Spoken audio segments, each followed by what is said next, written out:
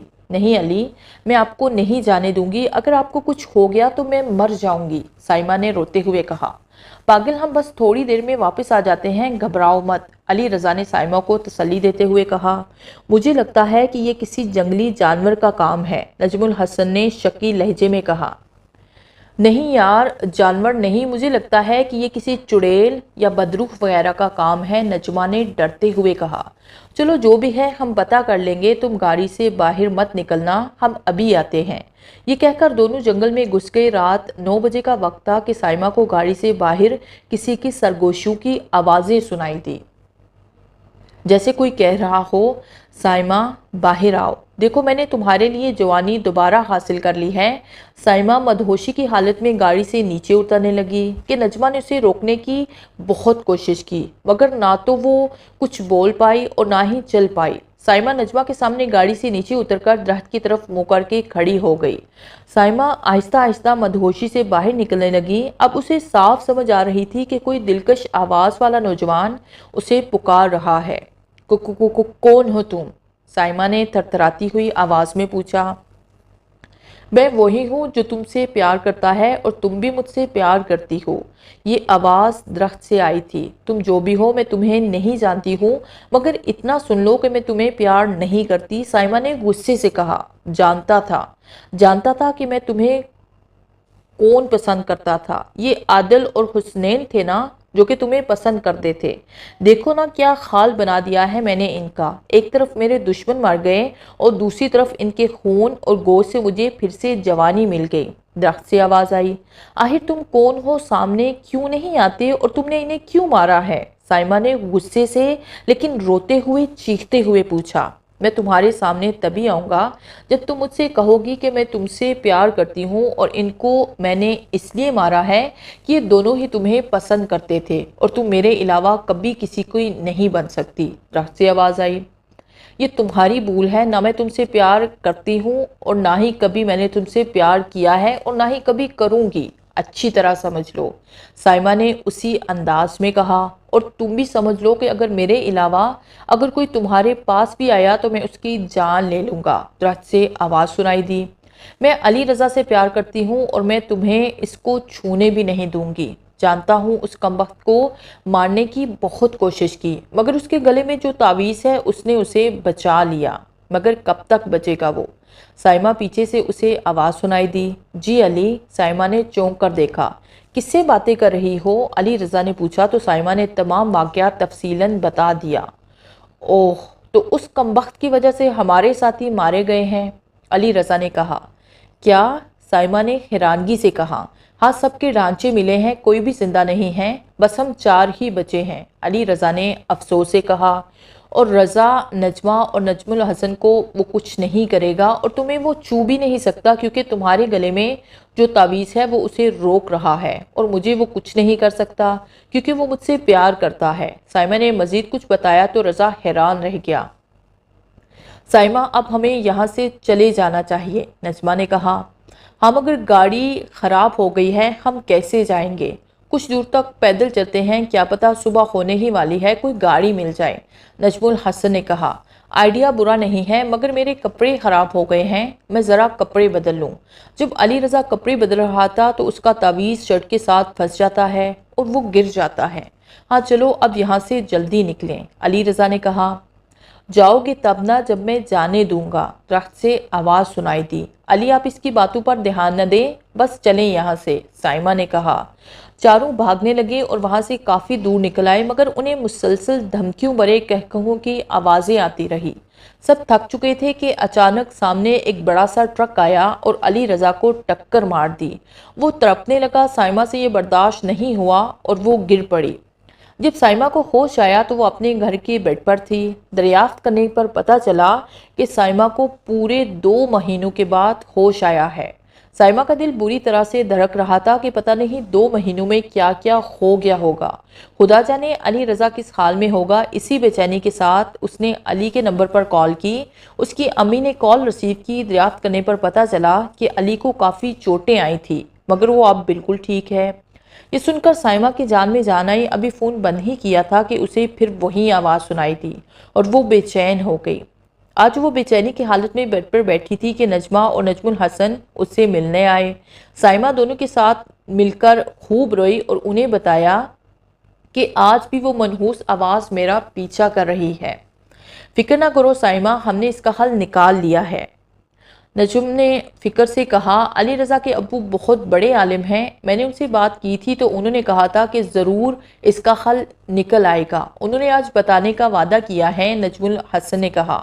شام کو چلیں گے، سائمہ نے کہا۔ ٹھیک ہے۔ 7 بجے ان سب کو آستانے پر وہ سب موجود تھے۔ سائمہ تو علی رضا کو دیکھ دیکھ کر خوش ہو رہی تھی اور شکر کر رہی تھی کہ وہ بالکل ٹھیک ہو گیا ہے۔ دیکھو بچوں، وہ کوئی معمولی جن نہیں ہے، وہ آدم ہو جن ہے، اور سب سے بڑی بات کہ وہ ہندو ہے اور سائمہ سے پیار کرتا ہے۔